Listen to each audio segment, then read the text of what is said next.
ہم تو کہتے ہیں نا نبی سے محبت کمالات کی وجہ سے کی جائے. یہ کمالات آپ کے اندر نبوت سے پہلے ہی موجود تھے. نبوت سے پہلے. آج صرف ایک کمال کو لیتے ہیں. کمالات تو ہزاروں ہیں اور اس پر بات کرنا بھی ناممکن ہے. صرف ایک کمال آپ کے اخلاق. آپ کا معاشرے کے اندر لوگوں کے ساتھ مل ملاپ اور لوگوں سے برتاؤ. قرآن مجید کے اندر اللہ تعالیٰ نے فرمایا کہ میرے محبوب انک لعلی خلق عظیم، کہ ہم نے آپ کو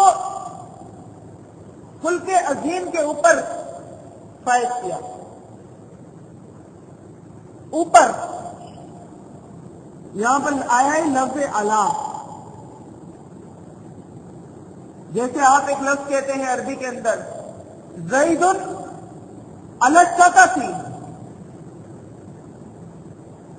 یا علی السطح، کہ زید چھت کے اوپر ہے. زید کیا ہے؟ چھت کے اوپر. اور جب آپ نے اعلی استعمال کیا تو اس کا مطلب یہ ہے کہ مکان کی چھت بھی زید کے نیچے ہے. مکان کی دیواریں، مکان کی بنیادیں اور پلر، یہ تمام کی تمام چھت کی مندیل، یہ تمام سے تمام جو ہے زید کے نیچے ہے. زید ان سے اوپر ہے. مطلب یہ ہے زید علی السطح کا مطلب کیا ہے کہ تمام کی تمام چیزیں جو ایک مکان کے اندر آتی ہیں وہ نیچے ہے اور زید کہاں ہے؟ اوپر. تو اللہ تعالیٰ نے عرض کیا قرآن کے اندر انک لعلی خلق عظیم، میرے حبیب آپ تو خلق عظیم کے اوپر ہیں. اب خلق عظیم کس کو کہتے ہیں؟ دیکھیے اخلاق کی بھی 3 درجے ہیں. 3 درجے ہیں اخلاق کے. ایک درجہ یہ ہے کہ کوئی آپ کو تھپڑ مار دے، آپ نے جواب میں اس کو اسی کے مطابق تھپڑ مار دیا تو یہ بھی بد اخلاقی نہیں ہوگی؟ بدلہ لیا ہے آپ نے اور اسلام کے اندر اس کی اجازت ہے، لیکن اس کو صرف اخلاق نہیں ہے. دوسرا درجہ جو اس سے اعلیٰ ہے وہ ہے اخلاق حسنہ کا، کہ کوئی آپ کو تھپڑ مارتا ہے آپ اس کو معاف کر دیتے ہیں. تیسرا درجہ خلق عظیم، کہ کوئی آپ کو تھپڑ مارے اور آپ صرف اس کو معاف نہ کریں بلکہ اس کو دعائیں بھی دیں، اس کے ساتھ اچھائی بھی کریں. یہ ہے اخلاق کا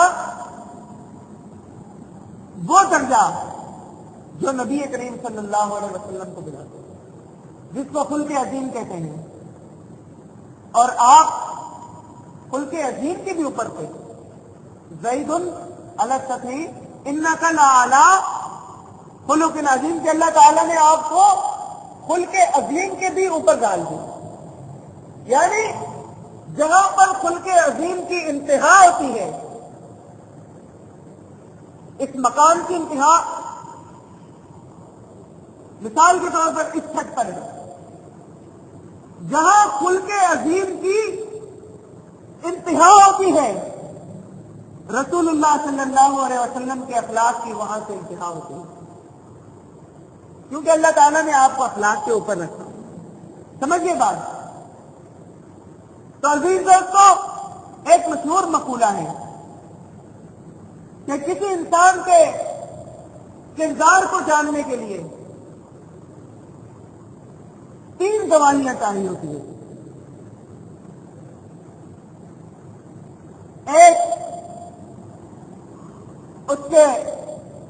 اس کی گھر والی کی گواہی،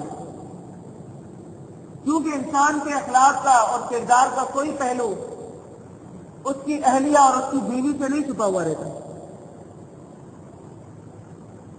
باہر تو آپ ترم خان بن کر پھرے، بڑائیاں بیان کریں، لیکن آپ کی بیوی تو آپ کی ساری کمزوریوں کو جانتی ہے۔ دوسرے نمبر پر نوکر اور خادم آپ کے اتار چڑھاؤ اور نشیب و فراز سے بخوبی واقف ہوتا ہے۔ اس کو معلوم ہوتا ہے کہ میرا شیخ، میرا مالک اور میرا باس کیا کیا کرتوتیں کرتا ہے، اس کو سب کچھ معلوم ہوتا ہے۔ تیسرے نمبر پر اڑوس پڑوس کے لوگ۔ اب آپ آئیے اللہ کے رسول کی سیرت کی طرف، اللہ کے رسول کی سیرت کی طرف، اور دیکھیے کہ یہاں کچھ انداز سے گواہیاں دی جا رہی ہیں۔ جب رب تعالیٰ نے رسول کائنات صلی اللہ علیہ وسلم پر وحی کی ابتدا کی تو اللہ کے رسول گھبراہٹ کے اندر وحی کا پہلا سبق لینے کے بعد تشریف لاتے ہیں۔ حضرت خدیجہ رضی اللہ تعالی عنہا کے پاس، اور عزیز دوستو،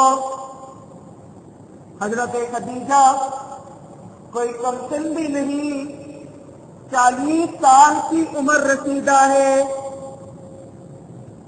دنیا کے نشیب و فراز دیکھے ہوئے ہیں،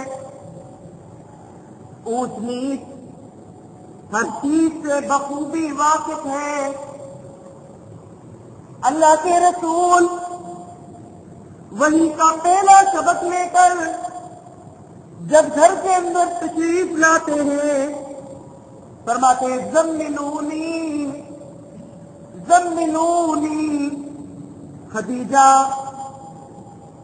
مجھے چادر اوڑھا دو، مجھے کمبل اوڑھا دو، انی خشیت علی نفسی، مجھے تو اپنی جان کا خوف لاحق ہو گیا ہے کہ کہیں میری جان ہی نہ چلی جائے۔